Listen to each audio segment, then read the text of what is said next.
지난 6월 달에 인천에서 적수 사태가 발생을 했거든요. 육안으로 봐도 완전 이제 붉은 색깔의 각종 이물질들이 보여서 도저히 마실 수는 없는데, 역시 공무원들은 이번에도 비슷한 얘기를 하죠. 수질에는 아무 이상이 없으니 마셔도 된다. 그래서 저희가 한번 알아보기로 한 겁니다. 과연 이 정도 물을 마실 수 있을까? 정말 문제가 없는 것일까? 우리가 먹는 수돗물은 과연 안전한가에 대해서 전반적으로 돌아볼 필요가 있겠다 싶어서 기획을 준비하게 됐습니다. 인천 적수 사태가 비단 인천의 문제만은 아닐 것이다 라고 생각을 했거든요. 저희가 가장 먼저 한 것이 전국에 있는 수질 민원 데이터를 전부 다 모아보는 것이었어요. 이 수질 민원 데이터를 전부 다 합쳐서 보면은 어떤 경향성이 나타나지 않을까 이런 생각을 했고, 어느 지역에 수질 민원이 많은지, 그리고 수질 민원이 많다면 어떤 이유 때문인지, 녹물, 이물질, 냄새와 같은 수질 민원 건수를 월별 그리고 지역별로 받아서 분석을 했고요. 이것을 이제 지역별로 빈도수를 다 나눠서 조사를 했었습니다.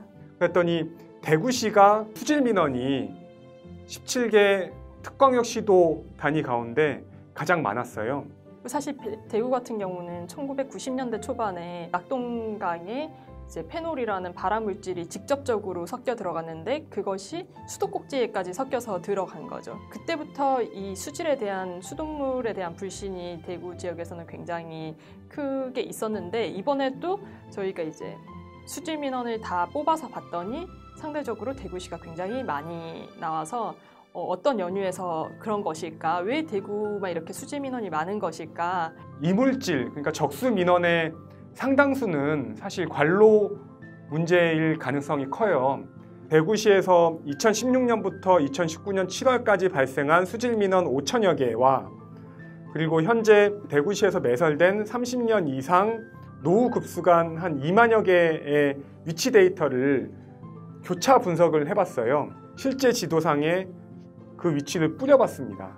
그랬더니 놀랍게도 수질 민원이 있는 장소와 그리고 노후 급수관이 있는 장소가 실제로 비슷한 모습을 확인을 했거든요. 노후 급수관이 어쨌든 수질 민원에 직접적인 영향을 주고 있다. 저희가 눈여겨봤던 점은 뭐냐면, 그 지역이 서구 비산동인데, 서구 비산동의 경우 동네 자체가 낙후돼 있고 연평균 소득 자체가 좀 낮은 지역이더라고요. 대구시에서 가장 잘 산다는 수성구 황금동과 범어동 지역을 저희가 찾아가 봤습니다. 신식 건물들이 많이 있더라고요. 노후 급수관이 차지할 자리가 없는 거죠. 잘 사는 사람들은 녹물을 전혀 받지 않고, 못 사는 사람들은 녹물을 받는다라는 어떤 획일적인 결과를 저희가 얘기하고자 하는 바는 아니거든요. 다만 낙후된 지역에 있는 시민들, 그런 사람들이 적수에 더 노출될 확률은 매우 크다는 게 사실 저희가 말하고 싶은 바의 핵심이거든요. 모든 전 국민이 똑같은 품질의 수돗물을 공급받고 있다고 생각을 하잖아요. 이 취재 결과를 놓고 보면 어쩌면 그렇지 않을 수 있다, 이런 생각이 들더라고요. 수질 검사만 보면 다 똑같은 수돗물을 먹는다고 생각을 할 수도 있죠. 수질 검사를 하면 우리나라 대부분의 수돗물이 다 그 수질 검사 기준을 충족을 하거든요. 그러니까 물만 공급되고 어떤 최저치의 수질 기준만 만족이 되면 오케이라고 생각을 하지만, 사실은 사람들이 이 수돗물을 먹으려면 단순히 어떤 최저치의 기준만을 충족을 시킬 것이 아니라, 내가 정말 이 수돗물을 안심하고 먹을 수 있는지, 이걸 충족을 시켜야 되는데, 그것에 있어서 어떤 괴리감이 좀 있는 것 같다는 생각을 했고, 정보공개 청구를 하면서 느꼈던 점은, 수질 민원에 대해서 굉장히 관리를 엉망으로 하고 있다, 이런 생각이 들더라고요. 이 수질 민원을 수기로 기록한다거나 어떤 기록조차 하지 않는 지자체도 있더라고요. 그런데 필라델피아 같은 경우에는 이 수질 민원이 들어오면 이걸 꼼꼼히 기록할 뿐만 아니라 온라인 모니터링 수질 시스템이 있는데, 관측 장비를 이렇게 두고 수질을 이제 실시간으로 체크를 하고 있거든요.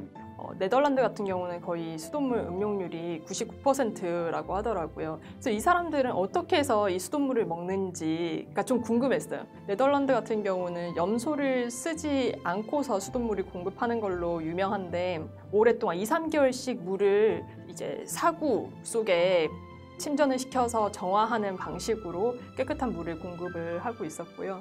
어떻게 하면 수돗물을 우리 국민들이 마실 수 있도록 신뢰를 줄 수 있을까? 이제 씻는 물에서 먹는 물로 나아갈 때다. 그러니까 씻는 물이라고 한다면 수질 기준에 충족한 물인 거죠. 그런데 이 물을 정말로 마시는 물이 되려면 단순히 수질 기준만을 충족할 것이 아니라 정말 소비자들이 먹었을 때 거부감 없는 깨끗한 물, 이것을 우리가 어떻게 공급할 수 있을 것인가, 이 부분을 같이 고민을 하고 또 실제로 개선을 해야 될 때라고 생각을 합니다.